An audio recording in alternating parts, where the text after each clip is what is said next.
UFC on ESPN 3, which is Junior Dos Santos taking on Francis Ngannou, also known as UFC Minneapolis, takes place June 29th, and that is this Saturday. It's going to be a great event, so let's go down and see who will win and why I think so. So obviously, first things first, Junior Dos Santos, Francis Ngannou, both big guys, both those heavy boys. Knockout artists is a great match for fans all over the world. Francis Ngannou is ranked number 2, while Junior Dos Santos is ranked number 3. Francis Ngannou, all 13 of his wins have come by stoppage.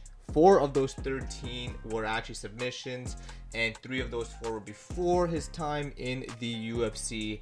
And to be honest, Francis Ngannou is just one scary dude. Look at Junior Dos Santos. Well, he's actually on a 3-fight win streak. Very impressive. A guy who made his mark by knocking out Fabricio Verdum with a lethal uppercut, and 12 of his 14 appearances were all main events. Obviously, Junior Dos Santos is one of those, former heavyweight champion. He's one of those guys that really is a pivotal piece in the UFC's heavyweight roster. But let's start things off with something I know a lot of people like to know when it comes to fighting is the betting odds. Who should you put your money and why? We got Francis Ngannou as a pretty deep favorite. Francis Ngannou is looking like a minus 250 favorite, which means for every $250 you spent, you will get $100, while Junior Dos Santos is floating around as a plus 200 underdog, which means for every $100 you spent on Junior Dos Santos and he wins, you may get $200 back in your pocket. So what we do here is we're going to look through Junior Dos Santos' stats really quick and see what he's made of. So obviously 21 wins, only 5 losses. He is 35 years old. Like I said previously, he's on a 3-fight win streak. He is 6 foot 4 inches tall. And let's look at his record. So obviously, back in 2017, he lost to Stipe Miocic. He got knocked out in that first round.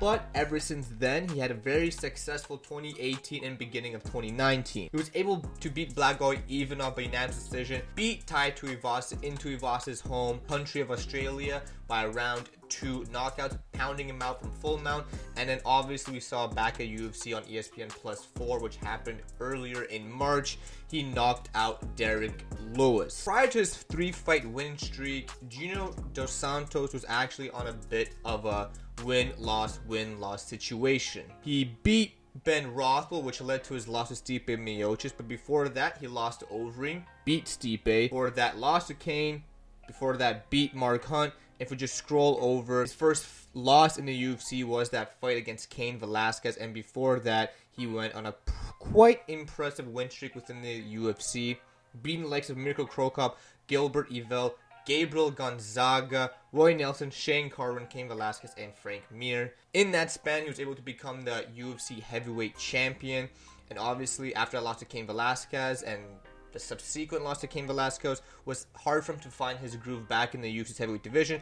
But it looks like now he's finally on that 3-fight win streak, and a win over Ngannou will solidify his position to fight for the championship. If we look over to his opponent, number 2 ranked Francis Ngannou, the Predator, holds a professional record of 13 wins, 3 losses. One of the scariest guys, period, let alone in the UFC's heavyweight division. Just a scary dude, a massive human being. He stands at 6 foot 4 inches tall, but he weighs in about 258 of pure muscle, and is currently on a 2-fight win streak.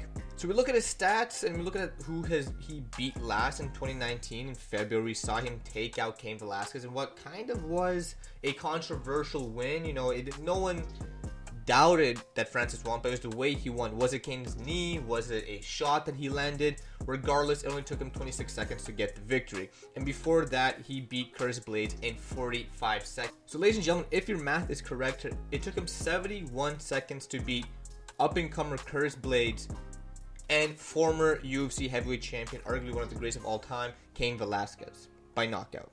Prior to that, he was on back-to-back losing streak to Stipe and Derek. Obviously, when he fought Stipe at UFC Boston, he lost a unanimous decision just because Stipe was able to outwork him in every respect of MMA. And after that, he lost a unanimous decision to Derek Lewis in what could have been one of the worst fights in the UFC's career. But before that loss to Stipe Miocic, Francis Ngannou resume really speaks for itself, and so this is highlight reel. He he was able to knock out Alistair Overeem with one of the most sickening knockouts I've ever seen. It looked like Alistair Overeem died. Before that, he knocked out Andrei Arlovski.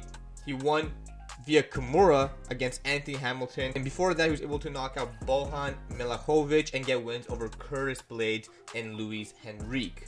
So if we look at the stats between these two fighters on who I think is going to win, well, it's actually very hard for me to tell because both these guys are so similar. Junior Santos, I think, is a little bit more of a faster fighter with a little bit less power, while Francis Ngannou has more power but isn't as fast as Junior. I don't think experience is going to play a lot into this fight. I think both these guys have fought the best and the best of this heavyweight division, and it just seems like number 2 taking on the number 3 makes the most sense right now. Now when we look at the tail of the tape and take a deep down via UFCstats.com, one thing that stands out to me first and foremost is the striking, the significant strikes. Strikes landed per minute, if we see here, left is Francis Ngannou, right is Junior Dos Santos.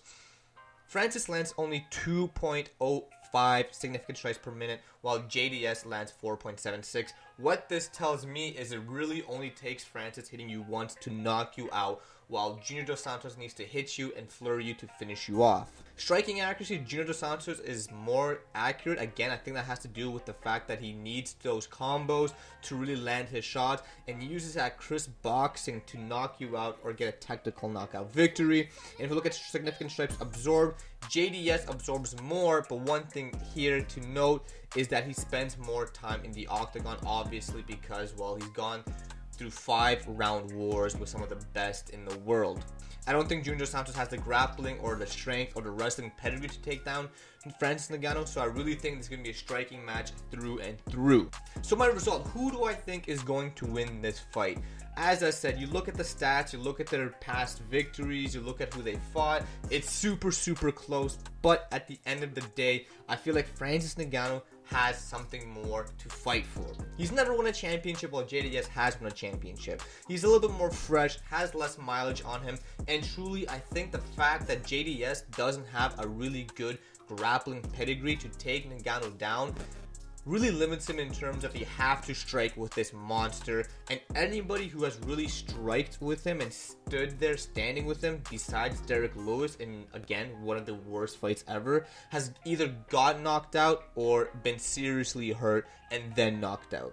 So my pick for this fight is I think Francis Ngannou will be able to defeat Junior Dos Santos via TKO or KO, and I think it's going to happen quick, either in the first or second round.